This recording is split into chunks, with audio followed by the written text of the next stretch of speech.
जैसे जैसे लोकसभा चुनाव का समय नजदीक आता जा रहा है, गठबंधन और राजनीतिक दलों में और उसके साथ ही जो लोग चुनाव लड़ने के लिए अपने आप को तैयार कर रहे हैं, उन लोगों में बेचैनी बढ़ने लगी है।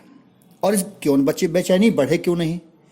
क्योंकि अभी तक महागठबंधन में जो सबसे ज़्यादा दलों का जमावड़ा है बिहार में, उसमें सीट शेयरिंग का फॉर्मूला तय नहीं हुआ है। इसे लेकर के कांग्रेस भी अब मुखर हो गई है। नमस्कार, स्वागत है आप सभी का न्यूज़ बिहार के यूट्यूब चैनल भारत लाइव में।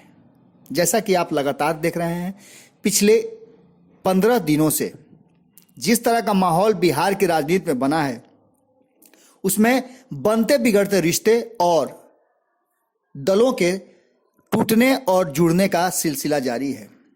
इसी बीच में महागठबंधन की एक बड़े घटक दल कांग्रेस ने सीधे तौर पर कहा है कि वो अब फ्रंट फुट पे खेलेगी। फ्रंट फुट पर खेलने का मतलब आप समझ ही रहे हैं कि वो अब महागठबंधन को अपने हिसाब से चलाने के लिए तैयारी कर चुकी है। इस बयान को लेकर के अब महागठबंधन के साथ साथ बिहार के सियासी बाजार में गर्मी पैदा हो गई है। इस उमस को देखते हुए सीधे तौर पर आपको बता दें कि महागठबंधन के अन्य घटक दल में भी खलबली मच गई है और सबने अपने अपने हिसाब से अपनी बयानबाजी शुरू कर दी है। अगर बात कही जाए तो हम के बारे में आपको पता ही है कि हिंदुस्तानी अवाम पिछले सप्ताह टूटी और उसके बाद से फिर हिंदुस्तानी अवाम पार्टी के सुप्रीमो ने सीधे तौर पर कह दिया कि हमें अब कम सीटों पर कोई समझौता नहीं करना है। 18 तारीख का अल्टीमेटम भी दे दिया। वहीं दूसरी तरफ सीट शेयरिंग पर कांग्रेस के प्रदेश अध्यक्ष मदन मोहन झा ने कहा कि कांग्रेस न तो फ्रंट फुट पर और न ही बैक फुट पर खेलेगी।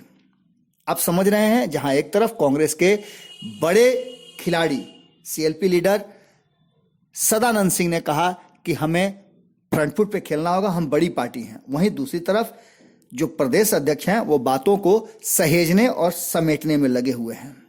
मदन मोहन झा ने जब जैसे ही ये कहा कि हम फ्रंट फुट और न ही बैक फुट पर खेलेंगे, कांग्रेस बिहार के साथ सभी गठबंधन को लेकर चलेगी। जाहिर है, प्रदेश अध्यक्ष के इस बयान के सियासी गलियारों में कई मायने निकाले जा सकते हैं।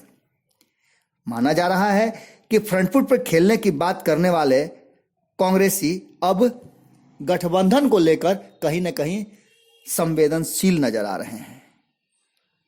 कांग्रेस का ये झुकाव लगातार देखा जा रहा है। इससे पहले भी कांग्रेस, आपको पता होगा कि 3 राज्यों में चुनाव जीतने के बाद, खास करके हिंदी पट्टी के राज्यों में जीतने के बाद, कांग्रेस का मनोबल काफी बढ़ गया था और 3 फरवरी को कांग्रेस ने जन आकांक्षा रैली भी की थी, जिससे ऐसा लगता है कि उन्हें आशा के अनुरूप जो चाहिए था वो आकांक्षा पूरी नहीं हो पाई।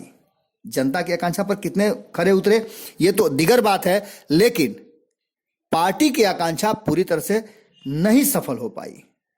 इस बीच में हमने भी कांग्रेस के रैली को असफल करार दिया था। अब स्थिति यह है कि सीधे सीधे तौर पर यह बात कह दिया गया है कि महागठबंधन के सभी घटक दल आपस में जो जीतने वाले प्रत्याशी हैं, चाहे जिस पार्टी के भी हों, उनकी मदद करेंगे। मामला इतना ही तक नहीं है, कई ऐसे कांग्रेसी नेता हैं या कांग्रेस में शामिल होने वाले नेता हैं जिनको लेकर के मामला एक बार फिर से सुलझने की जगह उलझ सकता है। इसलिए कि लगातार महागठबंधन की बड़ी घटक दल राजद उन कई सीटों पर अपनी दावेदारी कर चुकी है या फिर अपने करीबियों को उस सीटों पर दावेदारी पेश करने की कवायद शुरू कर चुकी है।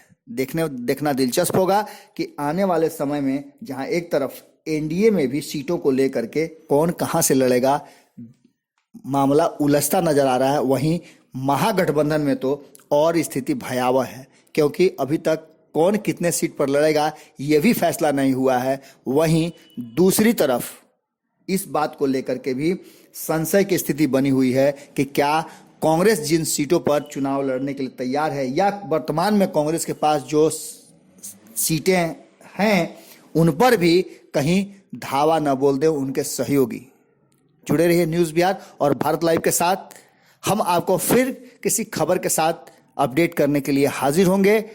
तब तक के लिए नमस्कार। फेसबुक पेज को लाइक करें, ट्विटर पर फॉलो करें न्यूज़ बिहार लाइव और साथ ही साथ हमारे यूट्यूब चैनल को सब्सक्राइब करें। सब्सक्राइब करने के बाद बेल आइकन दबाना ना भूलें। धन्यवाद।